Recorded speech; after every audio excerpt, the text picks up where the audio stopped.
models with their video games running on PlayStations or Xboxes. These are completely simulated environments. Why can't we make a simulated cell that has this type of resolution and interaction and engagement? We need to fundamentally rethink the way we're doing cell biology.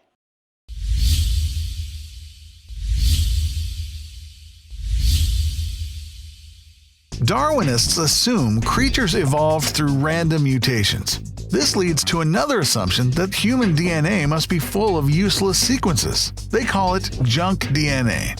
In 2001, the Human Genome Project was published. This massive project took years, but eventually scientists sequenced the entire human genome. Secular scientists recognized about 5% of its purpose, but they couldn't figure out the other 95%. They quickly assumed it had no purpose. They labeled these unknown regions junk DNA and claimed them as evidence for evolution. More responsible scientists caution that this assumption came out way too soon.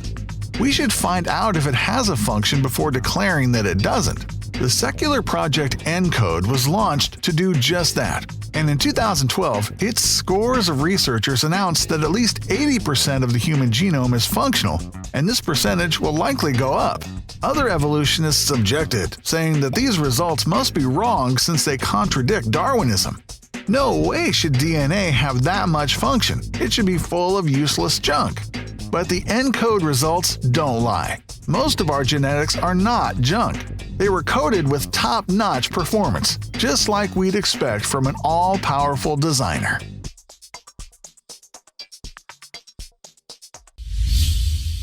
In these organisms. So what we ended up building was basically a petri dish, except that it's 2 feet by 4 feet. And the way we set it up is that there are 9 bands, and at the base of each of these bands, we put a normal petri dish thick agar with different amounts of antibiotic. On the outside, there's no antibiotic. Just in from that, there's barely more than the E. coli can survive.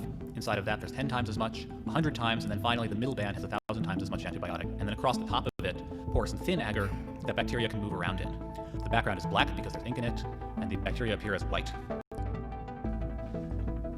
First, you see they spread in the area where there's no antibiotic, up until the point they can no longer survive. Then a mutant appears on the right. It's resistant to the antibiotic, it spreads, until it starts to compete with other mutants around it. When these mutants hit the next boundary, they too have to pause and develop new mutations to make it into 10 times as much antibiotic.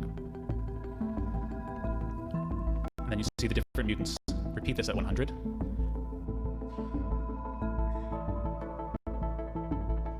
And after about 11 days, they finally make it into 1,000 times as much antibiotic as the wild type can survive.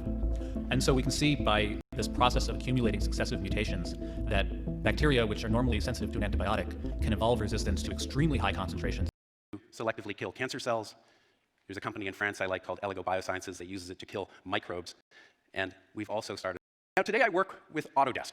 Maybe you've heard of it, maybe you haven't. It's a 35-year-old software company that makes design software. Design, simulation, visualization. Usually you use it for building cars and airplanes and buildings. But we've had a bio-nano team for the last few years. By the way, most of the people, those video games I showed you are actually made with our software. Just about any special effect in any movie is made with our software. It's a really cool company to work with because all we make is ones and zeros and we help people create.